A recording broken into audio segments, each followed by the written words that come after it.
YouTube will be banned in Australia for those under 16, and this includes a whole bunch of other platforms like TikTok, Instagram, whatever.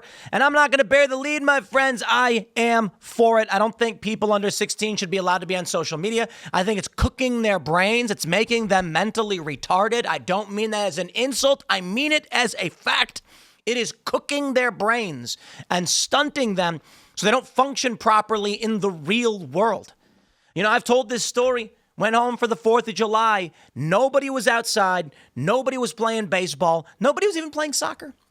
Everybody was just in their houses doing nothing because these kids are locked to the hypno screens.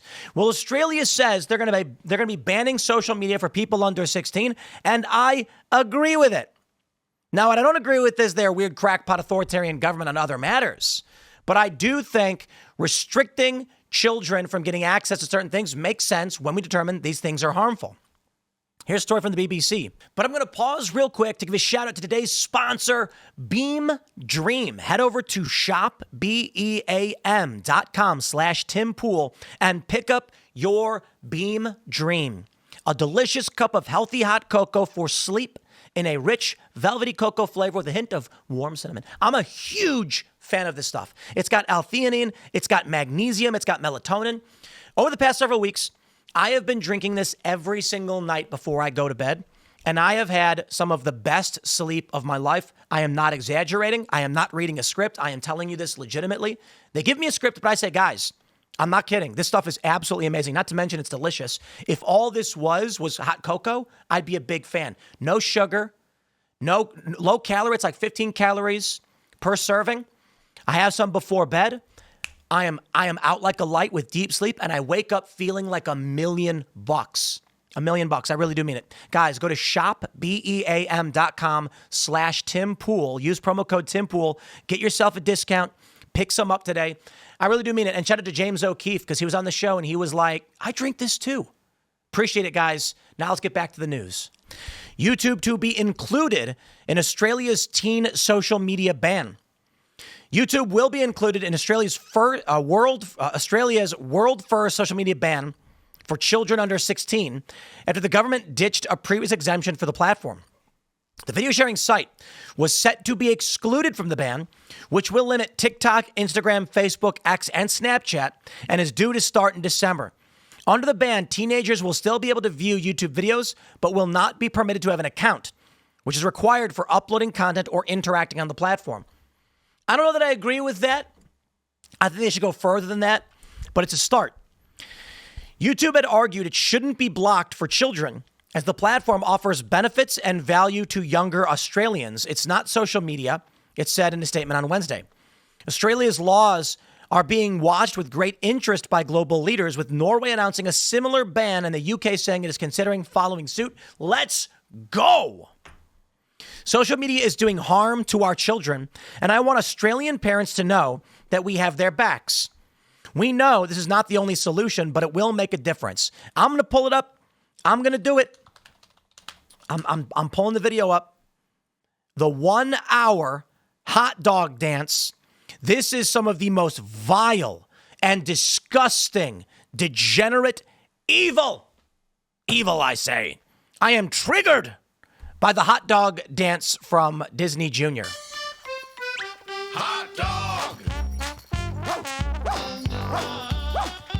Okay, I actually don't really care all that much about Disney's hot dog dance.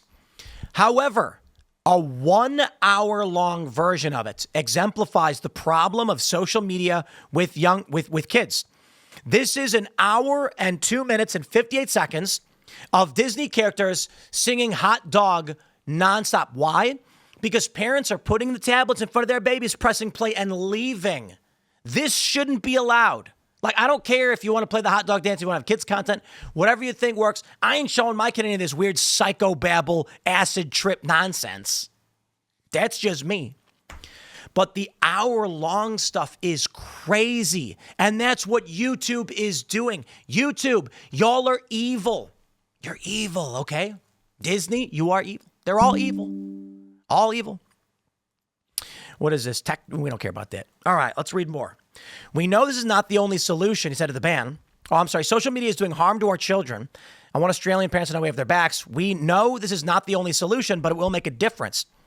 Australia's e-safety commissioner, Julie Inman-Grant, last month recommended YouTube be added to the ban as it was the most frequently cited platform where children aged 10 to 15 years saw harmful content. Now, here's what I think. I think that Disney video is just one example of there's tons of channels like Miss Rachel where it's psychobabble, acid trip lunacy, and kids are just drooling and staring at the screen. But X is also bad, and it's not just this creepy content. Now, why do I bring it up? Well, I just had a kid, and we're like, we don't want our kid wiring their brains on this acid trip nonsense. Yo, on Timcast IRL, I go on X every day, and you may notice on the show, when I'm pulling up something from X, I don't do it on the actual screen. We don't. So we'll show browser windows. We'll show the New York Times, CNN. We will show tweets, X posts, whatever you want to call them. But I never search while it's live. You know why? You go on X and you type in something like Donald Trump enter, half of it is porn. Okay, not literally, but you never know when you're going to get porn. And it's just spattered all over X. And I don't think it should be. I think it should be default blurred and restricted unless you verify your account.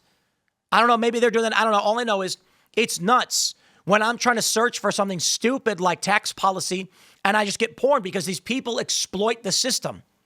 They want people to click on their accounts and follow them so they can sell their OnlyFans or whatever. It's nasty. And what happens when a 10-year-old goes on X and searches for Mickey Mouse or some stupid nonsense, Power Rangers, whatever kids are watching these days, and they get shown hardcore porn? Not okay. They say Australia's e-safety commissioner, Julie Inman, said harmful content. After Wednesday's announcement, a spokesperson from YouTube said it will consider next steps and continue to engage.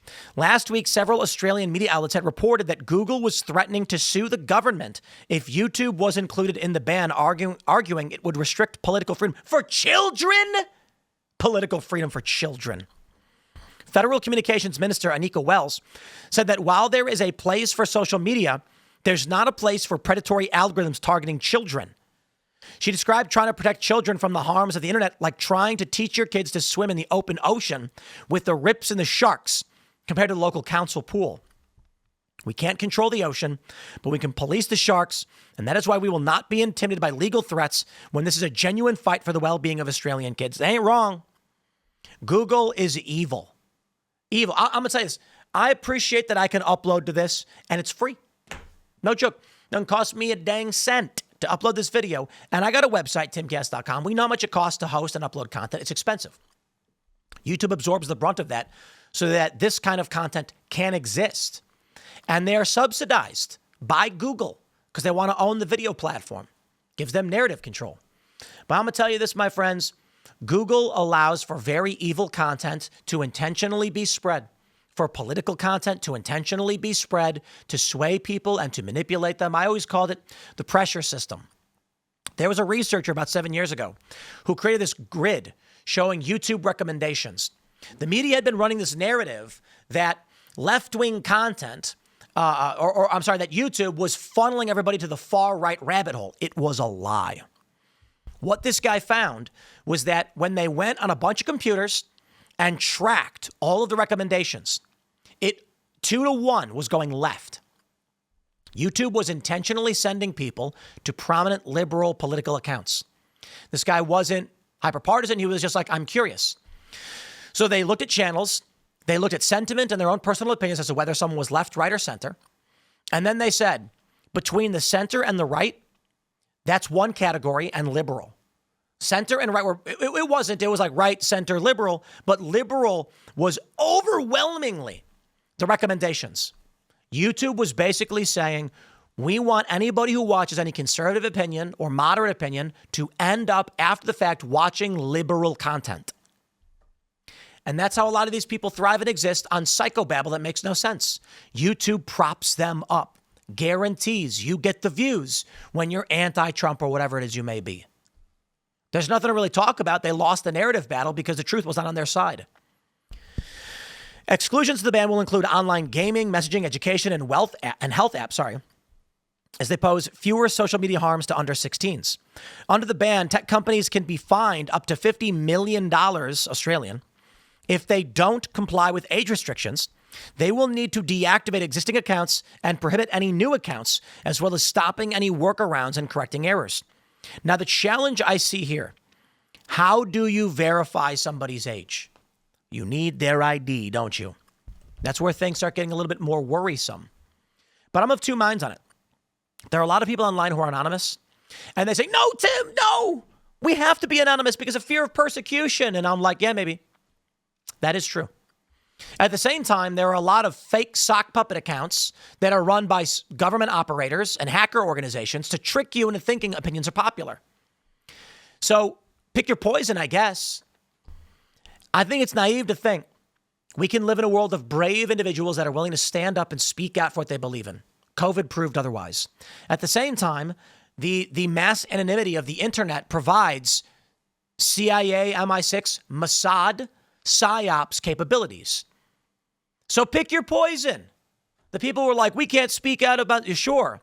Do you think that the CIA, the Five Eyes Spy Club, the FSA, Mossad, these intel organizations, do you think they're not running sock puppets to manipulate you and spam blast your content to make you think something or otherwise? Maybe if you force people to actually verify they're not children, you'll get more genuine mainstream opinion. And I do believe, I think this would lean towards eliminating wokeness, cult-like behavior. You know why? Any sufficiently unmoderated platform skews to the right. That is the AUS 4chan's law, whatever they call it. Now, some might say, but then I won't be able to speak up. Yeah, you're talking about leftists. Overwhelmingly leftists. People on the right are aggressive. Let me put it this way. Look at the debate infrastructure.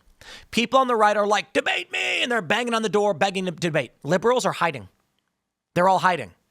So I understand there's certainly people on the right that are worried about anonymity being lost, but I feel overwhelmingly it will eliminate the fake leftist views because these people are not willing to come out publicly on what they believe in. We'll see. I'm going to wrap it up there, my friends. Stay tuned. We got more coming up for you. Smash the like button, share the show with everyone you know, and we'll see you all in the next segment.